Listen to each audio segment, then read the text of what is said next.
Hi, I'm Dom and welcome to my channel where I discuss all things metal.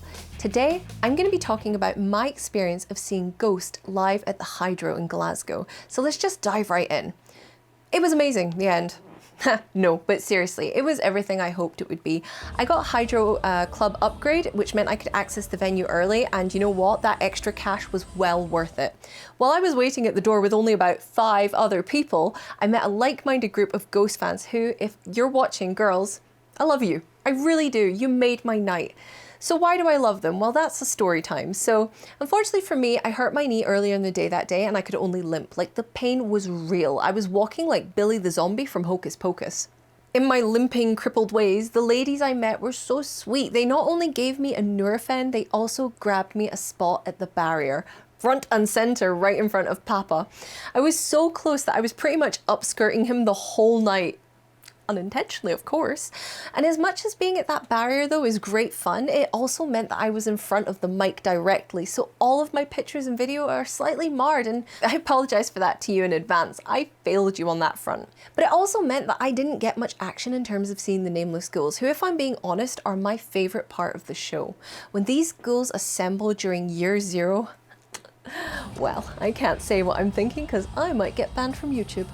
So onto the show itself. Before Papa pranced on stage, we had 2 other bands. We had Twin Temple and Uncle Acid and the Deadbeats. Yeah, as weird as it sounded. Twin Temple is a band that I really didn't know how much I needed in my life. A satanic doo-wop group that sing about Satan and orgies, yes please. The lead are actually a married couple and they bring all that 50s glamour and rock and roll.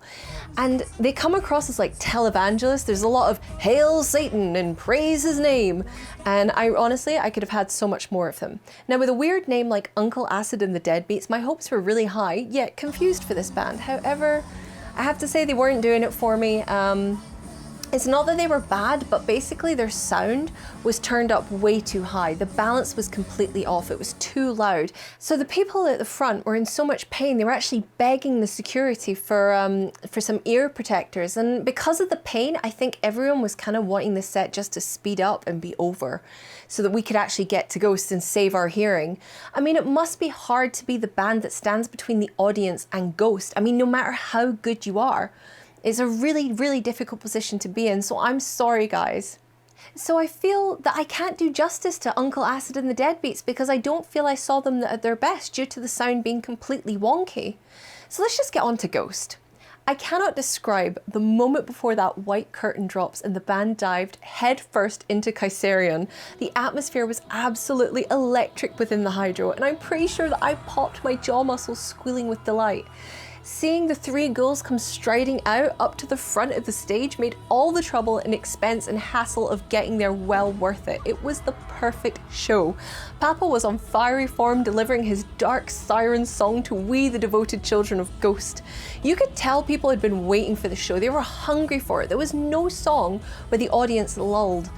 I mean, and I don't know how Tobias Forge does it, how he sustains that energy, feeding the audience for as long as he does. It really continues to amaze me. His stamina is amazing. He's a consummate performer, and at no point do you see him flagging. His voice sounds even better than it does on the album. I don't even know how that's possible. You know, sometimes like at a live show, you hear the singer like pulling back from a high note, or you can hear the effort that's going into their singing, if that makes sense. Well, with Tobias, he's like a machine. With all of that precision of a machine, he still keeps all of the feelings though. He soars through his set like a trained opera singer with the stamina of an Olympic athlete. So well done, Papa. From his interactions with the rest of the band to the audience, he makes it so natural and funny. He has full command of the space and he has lots of stage presence. He may be diminutive in stature, but my goodness, he's like a lit stick of dynamite on stage. Oh, and the costumes were fab. He had all the cool Pope hats you can imagine, so it was a 10 out of 10 for looking the papal part. Now onto the ghouls and the ghoulettes. Sorry, did I just drool? But there is something about a dark masked musician that I just can't get enough of. And really, if you knew me, it makes sense. When my first 2 crushes were the Phantom of the Opera and Till Lindemann. So hearing those Ghoulettes live, I've raved about them before in my review of the album, but they were just the icing on the cake of the whole show. They enhanced every song and they made it just much more magnificent. I can't get enough of them, especially when the Ghoulette with the electric piano keyboard comes out and gets to the front of the audience. I was just fangirling so hard. Now the Ghouls have changed their look. And while I adored, like really adored, the slender demon masks of Meloria and Prequel, these new steampunk-esque Tusken Raider masks are freaking sweet. I love the Victorian era parade jackets, and maybe I'm just a sucker for a bit of pageantry and uniforms, but I was losing my mind. But let's put it this way, they were hitting all the right sweet spots in terms of the visuals. But from their adorable little head tilts to their guitar-licking naughtiness, I just love the Ghouls. Their guitar duels, their booty-shaking ways, they just make me so happy to watch.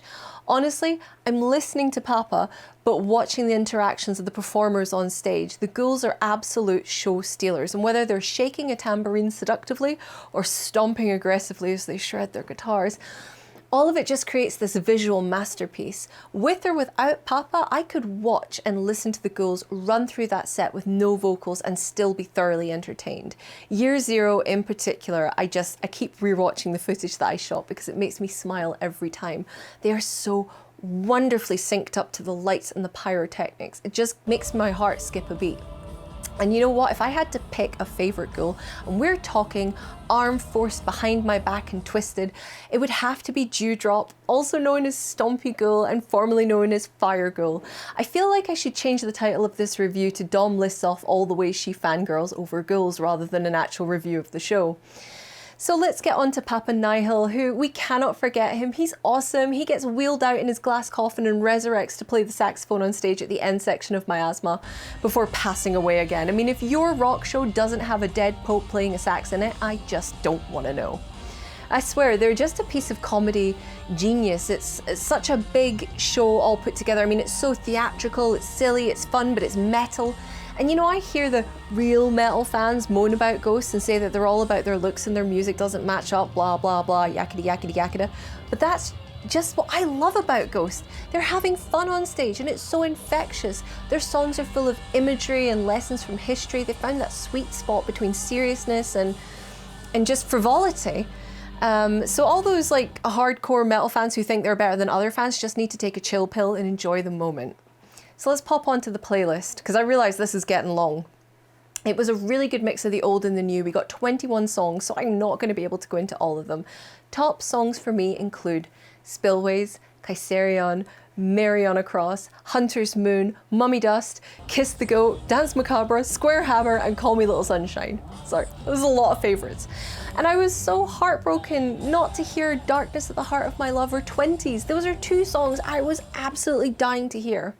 So I fear that this has gone a bit too far and I need to wrap it up. You know, I'm rambling now, but Ghost is one heck of a show and the people who go there are like a very friendly bunch. So if you're thinking of dipping your toe into a metal show or like getting into a gig, I'd recommend going to Ghost. And do you know what? If Papa wasn't talking so much about tickling taints, I would say take your kids. This is a really good fun first show. It has fire, it has comedy, it has confetti, and possibly it's now being led by the best pope of all time, Emeritus IV. So if you were at that show, let me know, say hi, check out my Instagram pictures, I'll check out yours. Tell me which is your favourite Ghoul, and did you go to any of the other shows? What was it like? Was it as good as that show? So yeah, I'm just going to wind it up here because I have gone on way too long and I have fangirled way too much. So until next time, you stay classy.